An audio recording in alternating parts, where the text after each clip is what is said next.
acontece da vida profissional e da vida pessoal se misturar quando a gente pensa nos sócios e nos seus negócios?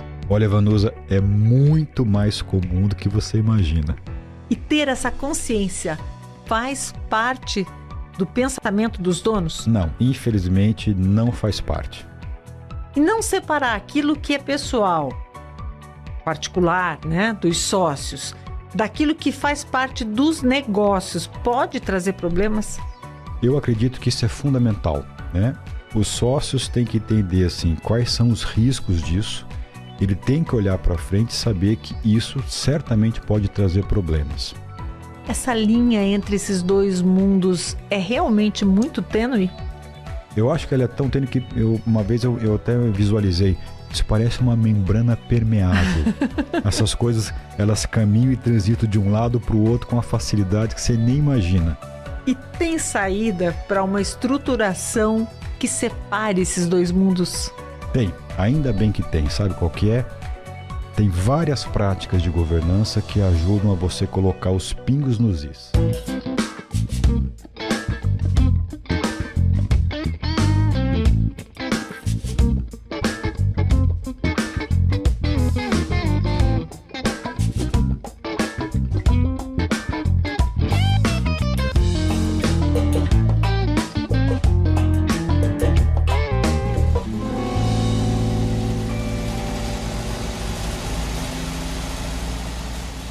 Estamos começando mais um Tem Saída e hoje para falar sobre essa linha tênue entre a vida pessoal e a vida profissional dos sócios empresários. Oi, Cris. Oi, Vanusa, tudo bem? Como é que faz, Cris, para colocar na cabeça do sócio, do empresário, que, por exemplo, caixa da empresa é caixa da empresa, caixa pessoal é caixa pessoal? Como se fosse fácil fazer isso, né? Olha, essa é uma tarefa árdua, né? E sabe por que é árdua? Vamos começar pelo começo. A gente tem que entender por que quando a gente olha para esses empreendimentos, por que isso aí que você falou é mais comum do que parece. Então, a gente tem que se colocar no lugar de um empreendedor, né? Quem é essa figura? Quem é essa pessoa? E ainda mais, a gente pode até falar do empreendedor brasileiro, que dá mais uma pitada de cor nisso aí. Já tem uma característica mais particular ainda. O que esse dono quer, né? Esse dono pensa 1 milhão de coisas. Vou fazer um senso comum, né? Tá. Claro que você tem diferenças e tal. Mas o empreendedor, ele tem um monte de coisa que passa pela cabeça dele. Ele quer crescer, ele quer inovar, ele tem vontade de ir para a direita, tem vontade de ir para a esquerda, tem vontade de ir para frente, ele tem vontade de mudar o negócio dele, ele tem vontade de ter várias coisas ao mesmo tempo. Sabe aquela pessoa que é inquieta, né? É muito comum você buscar a história dos empreendedores quando começam o negócio e você percebe uma cabeça que fervilha, né? E ela é tão rápida, essa cabeça, que se você, na verdade, não é nem tomar cuidado, ela tá à frente das regras, ela está acima das regras. Aí aquela história, você precisa aterrissar um pouco o empreendedor e falar, olha, legal, tá tudo certo, mas vamos colocar um pouco de disciplina para que a gente consiga fazer disso aqui um negócio sustentável lá na frente, né? Então, ele toma risco com facilidade, né? Até notei umas coisinhas aqui para dizer. Ele é arrojado, coloquei aqui, ó. Ele é arrojado, né? Ele pensa fora da caixa, ele está sempre enxergando lá na frente o que vai acontecer, oportunidades, né? Estou falando para você, estou lembrando de um empreendedor que eu conheci há pouco tempo que tem exatamente essas características.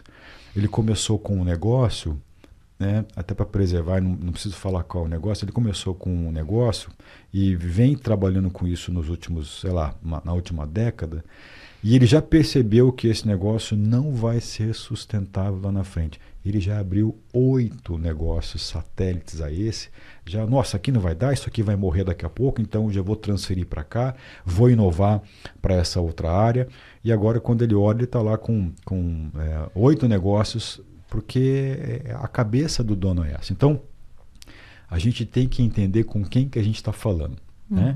Então, se você pega alguém nessa caricatura que tem essa energia, misturar o bolso 1 com o bolso 3 com o bolso outro, é detalhe. Ele não está prestando atenção muito nisso. Não, vamos dar agora. Então, pega dinheiro daqui, põe lá, que nossa, estou com uma ideia aqui, isso aqui vai nessa linha que isso vai ser importante. E aí, quando ele pega o dinheiro daqui, põe lá para o negócio, não, isso aqui não é, desinveste ali, etc., e joga para lá. Não, tem dinheiro sim, pega um pouco no banco, pega um pouco daqui, vai lá. Se você deixar, naturalmente uma cabeça que fervilha, ela traz isso. Então, por que isso acontece? Porque o dono não quer, não pensa, não estrutura? Não, porque a cabeça dele é uma cabeça de empreendedor. E todo Ele mundo busca soluções, né? uma solução. E ele quer expandir, ele quer crescer, ele quer ver a coisa acontecer. Então, para a gente começar a discutir esse tema, o que é pessoal, particular, e aquilo que é profissional, e se há misturas disso, ou se o bolso A mistura com o bolso B, a gente tem que entender com quem nós estamos falando. Sim. Então, por isso que eu acho que é legal a gente entender isso, né? E ao mesmo tempo que você tem essa figura, para completar esse quadro, você tem, via de regra, na figura do dono, uma pessoa simples, objetiva, direta, sem firula. O dono não quer, vai fazer reunião, sentar. Não, é isso, decide logo, vai para cá, eu quero isso. Não deu? Legal, então tira daqui e coloca para lá. Estamos no caminho errado? Ok, desinveste aqui, coloca lá. Existe um senso de praticidade, de objetividade, da mesma forma que existe um fervilhar de vontade de fazer uma série de coisas.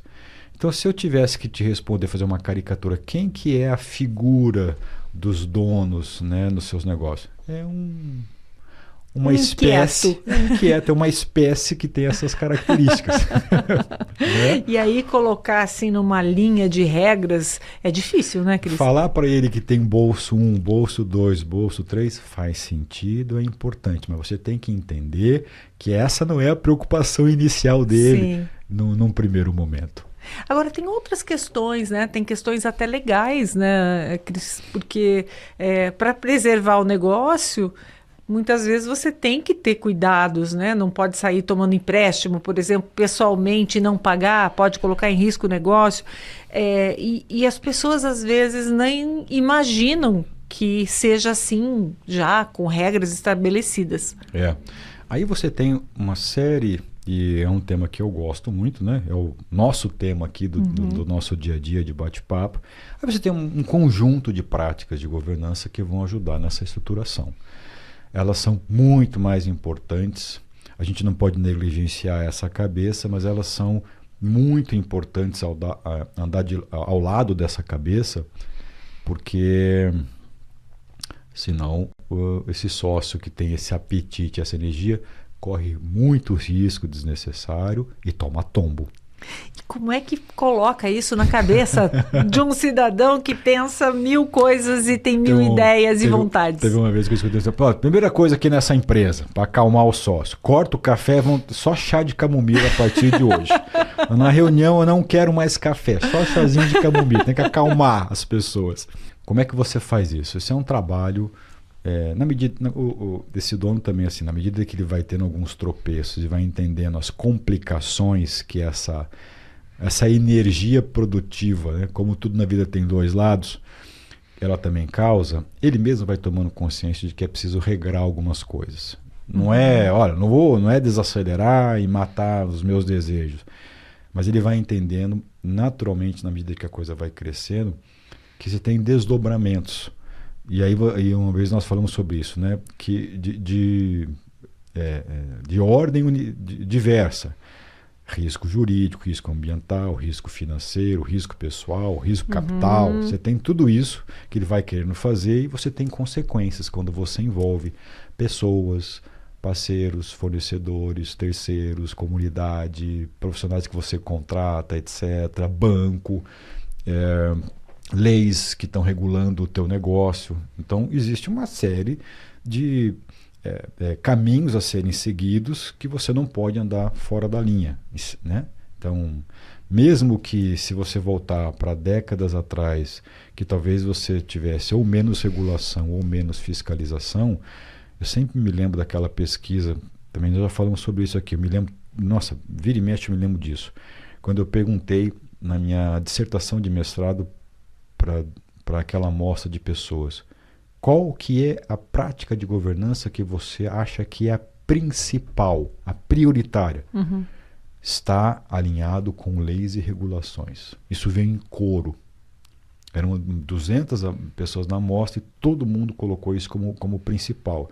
Ou seja, o nível de consciência dessa cabeça desse dono que é bem energizada, ela quer hoje, em 2024, estar alinhado com leis e regulações. Bacana isso, porque a gente vive num país que, a princípio, parece que não gosta de seguir as regras. E é legal você trazer essa informação. Existe um ponto, né? Eu tomo sempre muito cuidado com essas coisas, quando a gente envolve leis brasileiras, etc., para qualquer tipo de comentário não seja um comentário com viés A ou com viés B, né? Não é isso. Então, se você perguntar aqui o que o empresário quer, o empresário quer liberdade para trabalhar. É isso que ele quer, né? E se você perguntar para ele, como eu perguntei, qual que é a principal coisa? Não, eu quero uma liberdade dentro das leis e das regulações que estão aí estabelecidas. Né? Então, foi ficando na linha do tempo, na medida em que essas leis foram sendo mais consolidadas e cristalizadas, e na medida que você também criou um cenário federal de você poder fiscalizar e acompanhar, foi ficando mais claro para as gerações que vinham seguindo, de que é importante estar de acordo com leis e regulações. Isso é o prioritário. Então, naturalmente, isso já veio acontecendo. Né? Então, naturalmente, o impulso de um empresário, ele hoje, eu quero, mas tem que ver como é que eu vou fazer e quais as condições para dar vazão a essa minha cabeça energizada. Ele está mais maduro, né? Já apanhou, já trombou, etc. Já sabe que agora já está mais consciente. Que você tem que prestar atenção em algumas coisas. Isso freia a cabeça? Não, mas isso regula. Isso dá o tom. Isso é como assim, é como se a cabeça, uma brincadeira, ela fosse descompassada. Hoje ela está num compasso mais sequencial. Né? Outro dia nós conversamos aqui sobre a questão até dos casamentos terem regulação, né, a partir do pacto entre sócios. Como é que o empresário aceita ou recebe isso? Porque, de alguma maneira, é a tua vida profissional ali determinando algo na sua vida pessoal. Eu acho que, ao lado dessa consciência que veio ampliando, também veio uma consciência de você poder estabelecer algumas regras e alguns acordos internos para que envolva sociedades e os seus familiares. Então, uma vez quando nós falamos sobre o acordo de sócios aqui, né, e falamos sobre regime de casamento e tal, estou lembrando disso que você falou agora, eu lembrei daquele nosso bate-papo, né? Olha, o instrumento de acordo de sócios é um instrumento muito importante na convivência entre sócios, né? Eu acho que quando você tem 1, 2, 3, não importa quantas pessoas que são donos de um negócio, a primeira coisa que elas têm que fazer é assim, vamos combinar como é que a gente quer essa sociedade, o que pode e o que não pode. Né? Então, eu sou sócio, eu também tenho outro negócio e vamos ter negócio junto. Primeiro, bolsos não se misturam, certo? Certo, combinamos isso. Você pode combinar isso. Né? Você pode combinar, puxa vida, Deus, como a gente falou naquele nosso bate-papo, os nossos descendentes querem vir trabalhar na empresa, etc. Pode ou não pode? Se pode, que jeito que pode? E os nossos herdeiros, etc., se vão crescendo e forem casar, etc., visando, olhando lá na frente, como é que pode ser esse regime de casamento? Pode ser com separação total, com comunhão parcial, etc. Tudo isso você consegue regular. Porque esses sócios foram entendendo que reflexos da família, reflexos da sociedade e reflexos da gestão, elas interferem tanto na operação, como pode até interferir no patrimônio que eles estão construindo na linha do tempo. Né?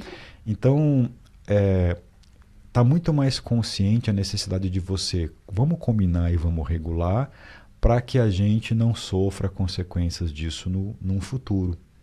Né? Agora, o empresário, de um modo geral, até os colaboradores, os sócios, enfim, eles percebem que a comunicação externa, que aquilo que eles passam, a gente vive num mundo de mídias sociais, mas ainda somos novatos. Se você pensar, é tudo muito novo, né? Ele percebe que também as colocações deles nessas mídias sociais, a maneira como eles se comportam e o que eles passam para frente, pode afetar o negócio deles? Percebe, pode. Você tem um risco que a gente chama de reputacional, risco de imagem, né? É muito... Hoje em dia, você tem uma consciência maior sobre isso. Vamos dizer assim, isso está já acontecendo de maneira organizada, planejada? Eu acho que não, mas a consciência, ela existe. Né? Olha só, recentemente a gente vivia um caso de uma sociedade que eram 5 sócios, e esses 5 sócios, eles não tinham um acordo, eles tinham um acordo de sócio, mas ele era um acordo assim que não estava totalmente adequado. A gente precisava colocar mais regras ali dentro, etc. Você podia ampliar, expandir. E um desses sócios, todos eles, acho que eram 5, se eu não me falha a memória, se eu não estou errando aqui, todos eles também tinham outros negócios que não tinham nada a ver com esse em comum dessa sociedade. Tudo certo. Só que eles não combinaram e não regularam como é que deve ser tomada de decisão dos sócios em relação aos seus outros negócios. Então, por exemplo, se eu tenho um negócio em comum com alguém, essa outra pessoa que é minha sócia, ela pode abrir um outro negócio que seja próximo ao meu, que seja um fornecedor do meu, que possa vir a ser um cliente desse nosso. Tudo isso é importante você combinar. Né? Então, quando você é sócio de alguma coisa, você tem que entender, eu preciso prestar contas. E esse sócio, voltando por exemplo, tinha outros negócios, investiu e acabou tendo um prejuízo grande no outro negócio. Não avisou para os outros sócios que ele estava fazendo isso, tomou uma linha de crédito, tal, colocou dinheiro, etc. Tal, acho que tomou um tombo lá nessa outra operação. Fez isso sem comunicar para os sócios que ele estava fazendo isso.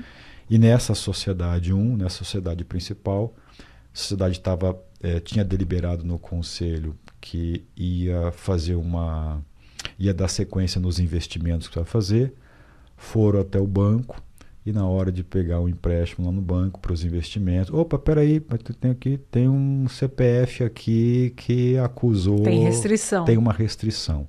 Mas como é que é? Aí foram descobrir que era esse sócio que estava lá negativado, etc. tal, e que estava impactando. Olha só como traz reflexo. Tem uma coisa que não tem nada a ver com essa sociedade em função de uma atitude desse sócio, está fazendo com que essa empresa, fez isso já faz um tempinho, fazendo com que essa empresa não conseguisse dar sequência aos seus investimentos. Vamos ter que agora achar uma outra maneira, né? Sei lá, vai ter que pegar o capital próprio. Mas, o capital próprio, recurso próprio já está destinado para isso, etc. Criou toda uma situação de você ter que revisitar um plano estratégico determinado em função de uma ação de um sócio que estava sendo desconhecido do grupo. Então, sim, é um exemplo que traz reflexos. Mas isso pode acontecer por desconhecimento do empresário, ou ele simplesmente acha que não tem que dar satisfações do que ele faz? Eu acho que pode ser pelas duas coisas. Nesse caso especial era desconhecimento.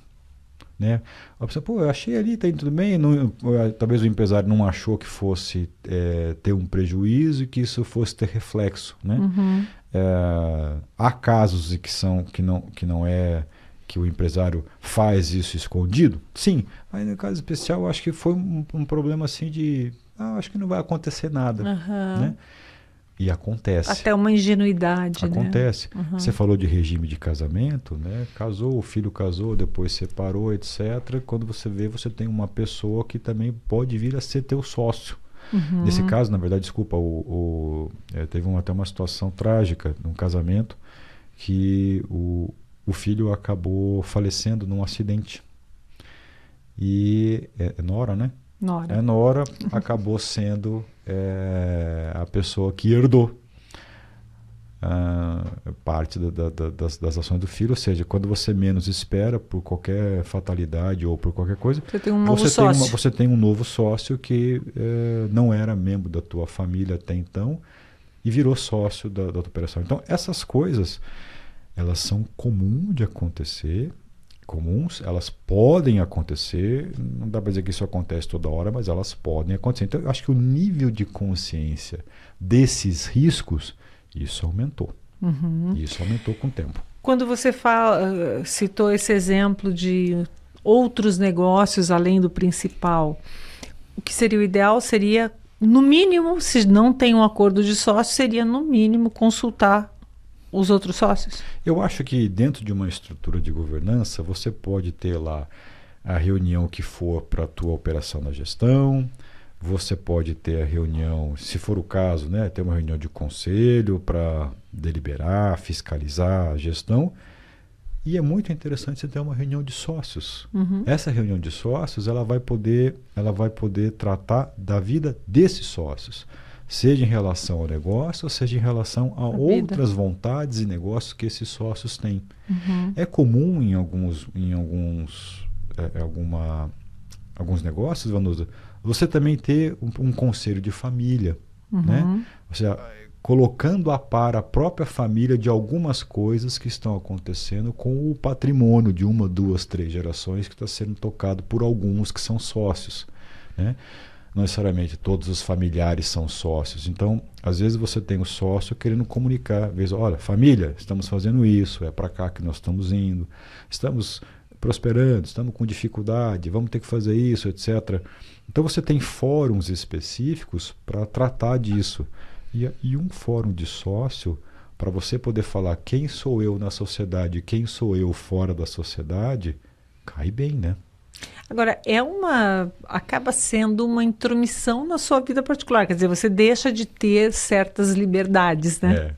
Eu vi aquela que quem tem sócio tem patrão. Se você tem sócio, você tem que prestar conta. Não quer prestar conta? Não tenha sócio. Uhum. Fique sozinho. É simples assim, né? Então, no momento em que você divide a responsabilidade de uma operação, investe junto, corre o mesmo risco junto, existe um ponto de prestação de conta. O problema é que pegar aquela caricatura que eu fiz no início, aquela cabeça energizada não gosta muito de prestar conta. Uhum. É aquela cabeça que quer transformação, ela quer caminhar, quer prosperar, não dá quer ver tempo resultado. para prestar conta. Ela não tem tempo. Hoje acho que ela tem uma consciência de que ela precisa, que é um bom sinal. A gente nunca pode descuidar disso, né? Até que a gente falou assim, o quanto a vida profissional pode interferir na vida particular, nas suas decisões. Mas tem o oposto, as pessoas que colocam a vida particular dentro da empresa, acaba vivendo mais a vida da empresa. Tem. Como é que funciona quando é assim? Tem que dar Tem coisa que está bem misturada. Tem que dar um espaço. Tem que estar bem misturado. Você me lembrou agora, me fez lembrar de um outro exemplo que foi esse ano, foi no final do ano passado, conheci eram 2 sócios, era pai e filho, né? O pai era tão envolvido com o negócio que ele chegou a construir um quartinho para ele com chuveiro, uma kitnet dentro da operação. Ele dormia lá. Nossa. Trabalhava até 10 da noite, tomava um banho, comia lá mesmo, dormia, no outro dia estava lá. De tão envolvido que ele está com o negócio. E um negócio grande. E um negócio super grande, né? Então é muito comum, você fala de segunda geração, às vezes é muito comum, nossa, eu não queria ter a vida que o meu pai, que a minha mãe teve. Pô, passei a minha infância inteira sem ver meu pai aqui. Meu pai tá lá, só na empresa, e vai, mistura, e quando vem para cá na hora do almoço e fica falando de lá. essa membrana permeável, ela acontece muito. Há uma mistura, porque eu acho que essa cabeça energizada enxerga aquele negócio como um filho, como se fosse um membro da família. Então mistura. E é comum misturar. Você tem, por exemplo, num acordo de sócio, um negócio que é interessante você regular, é, por exemplo, o uso de bens dos sócios para a empresa, da empresa para o sócio. Um exemplo, né? Olha, eu sou sócio aqui, eu tenho lá um terreno. Vamos, aí fala para a sociedade, vamos colocar uma planta no meu terreno lá? Eu acho que tá disponível, quero colocar. Pode isso, não pode, é super importante combinar. Era um terreno que não tinha nada a ver com a sociedade, ele está querendo colocar lá, o terreno que eu ganhei do meu avô, tá lá e eu quero... Então, essas coisas, na cabeça dessa mente energizada, elas se misturam, né? Porém, se acontecer alguma coisa com ele, os herdeiros podem querer aluguel, por exemplo. Poxa, mas assim, meu pai desse, mas a gente nem pensou nisso, não consultou a gente, pra gente, eu quero esse terreno de volta, eu quero construir a nossa chácara aqui, que é para passar as nossas férias de final de ano. Isso também acontece, então há uma membrana muito permeável nisso. E as práticas de governança, elas servem para você poder separar. Então você tem práticas de governança para tratar sócios, famílias, você tem prática de governança para tratar gestão, você tem práticas de governança que escrevem as políticas, como é que a gente deve operar na gestão. Tudo isso, como a gente falou na abertura, ajuda a colocar os pingos nos is. Eu estava aqui lembrando que eu trabalhei em produtora e TV e tal, e em produtora aconteceu de alguém dizer assim, não, toma a chave do meu carro e vai com o meu carro hoje. Não, por acaso não tinha um carro. Não pode, porque não tem seguro, vai colocar equipamento caríssimo ali, vai colocar a vida das pessoas ali dentro do carro, então, quer dizer, não pode. E aí, muitas vezes, a pessoa, para resolver, faz isso. E depois pode ter um baita do problema. Imagino que nas outras empresas isso também possa acontecer, né? Pode. Eu me lembro uma vez que teve para falar, olha, eu lembrei de 2 acidentes no bate-papo de hoje, né? Aconteceu um acidente com um funcionário que o carro era do proprietário. E deu uma complicação grande isso daí, né? Então são coisas que às vezes a cabeça desse gestor, né, acaba não percebendo, nem tendo consciência disso, mas que pode acontecer. Super importante regular. Agora, esse desconhecimento das regras, da importância de você saber separar o que é pessoal, o que é profissional, acontece mais em empresas pequenas ou nas médias e grandes também? Eu acho que elas vão acontecendo no início, na medida que o negócio vai crescendo, e à medida que você vai regulando, elas vão desacontecendo, se a gente pode dizer, né? Elas acontecem com menor frequência. Porque isso é bastante comum. Uma vez um sócio me disse assim, desse país aqui a gente não consegue pensar nada em médio prazo, longo prazo, fazer plano estratégico para quê? A gente não sabe o que vai acontecer amanhã, eu não tenho respaldo jurídico, eu não tenho segurança financeira, eu não tenho isso, etc. Então, vamos planejar nada, vamos fazendo aqui, etc. Então, dá uma discussão isso aqui, né, para ver se tá correto ou não está correto o pensamento. Ou seja, ele estava dizendo assim, qual é a dificuldade do empreendedor na segurança Brasil que ele tem. Por conta da estabilidade, eu acho que isso pode ter uma discussão boa, né? Mas, em contrapartida, do outro lado, o que eu vejo é que os sócios, eles querem que a coisa aconteça. Então, no início, quando é menor, é muito comum, mas é muito burocracia, se a gente ficar emperrado na burocracia, a gente não anda. Então é como se a vontade de ultrapassar a linha, ela é maior no começo, e à medida que você vai crescendo e vai tendo, seus riscos vão aumentando, essa energia, essa pulsão energética, ela vai sendo abafada e vai sendo contida, né? Agora, qual seria o maior desafio para aquele sócio, para aquele dono de negócio de uma empresa familiar que quer fazer essa divisão, desde as contas até da onde vem o lucro, né, para onde vai, etc. Até coisas pequenas, como o uso de um carro pessoal para uma situação. Qual que é o maior desafio dele? Como tentar solucionar isso? Eu acho que o desafio principal é ele entender que a regra, a burocracia, ou a metodologia, ou o processo, o procedimento, não vai matar as ideias e a vontade que ele tem em emperrar o negócio dele, né? Então, o desafio é você convencer esse dono de que é importante você ter essa estruturação e de que isso não vai fazer com que ele emperre o que ele precisa fazer para dar vazão à expansão que ele quer.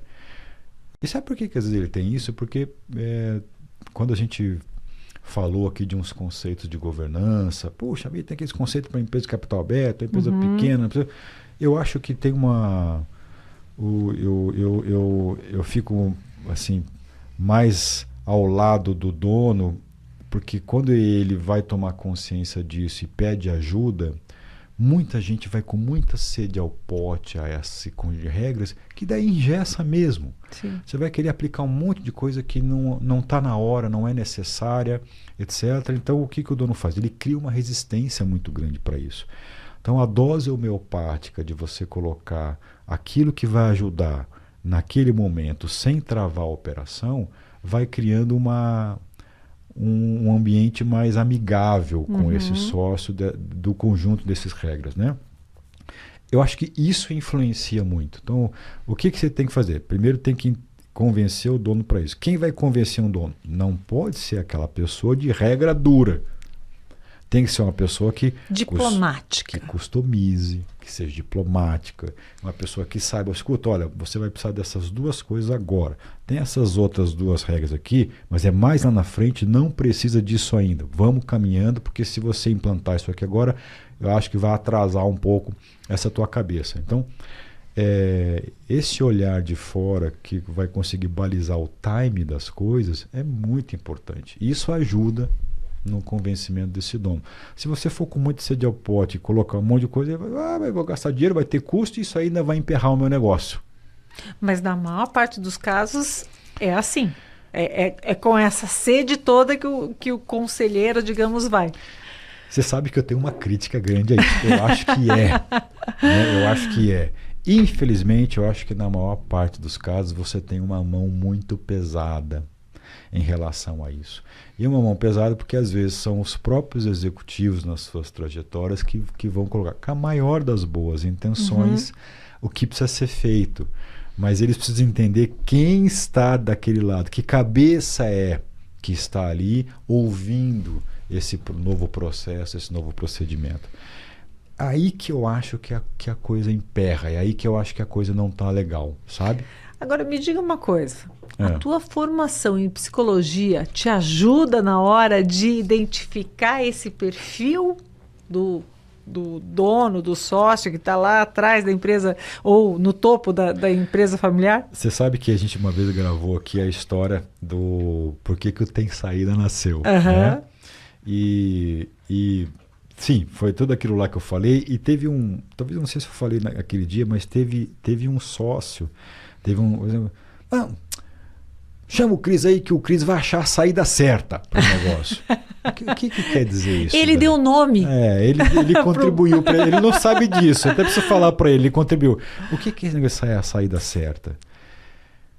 É essa flexibilidade, é esse jogo de cintura, é entender esse potencial gerador de negócio, trazer isso numa dose homeopática para viabilizar com menos risco, com regra exata, né? Com um processo e procedimento que não machuque, não trave a operação.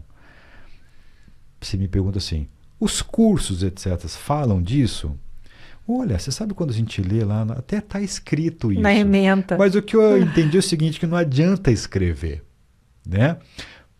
Ou porque a gente está numa sociedade que não lê mais, ou quando lê, acaba negligenciando que essa psicologia desses relacionamentos, o elemento da relação, do comportamento, de você poder aos poucos trazer alguém que pensa assim para pensar assado, é mais importante do que seguir. Então eu não tenho dúvida que a saída vem com a psicologia, que a saída vem com o comportamento, que a saída vem com o relacionamento. Eu até diria para você, Vanusa, eu acho que isso é mais importante hoje. Pegar na minha caminhada aqui de 1,5 década, 2 décadas vivendo isso, se eu tivesse que colocar o peso assim, o que você acha que é mais importante na hora de você achar uma saída para isso? É o conjunto de regras, a competência técnica, o conhecimento, ou é o relacionamento, o comportamento e a forma como você mostra caminhos futuros? É isso aqui, é esse lado aqui, sem sombra de dúvida. Então dá para dizer que a governança tem que ter um olhar humanizado. Tem. E não tão didático, tão acadêmico. Eu acho que é importante ter uma estrelinha nesse lado. Ah, muito legal. Cris, então tem saída para o cara que gostaria, ou pretende, ou deve separar a vida profissional da pessoal, no que diz respeito a essa membrana ali que é tão permeável quanto você colocou aqui pra gente. Tem saída. De novo, como sempre, com paciência, com relacionamento, com tolerância. Eu acho que o caminho ele vai ser construído, sem sombra de dúvida. Sem esquecer que nós somos humanos e que temos as nossas características, né? É verdade. Muito obrigada, Cris, para você. Aproveite os nossos outros episódios, se você ainda não assistiu, e deixe aqui os seus comentários e suas sugestões que a gente quer trazer aqui para a mesa do Tem Saída, né, Cris? Isso aí, Vanusa. Tchau, tchau.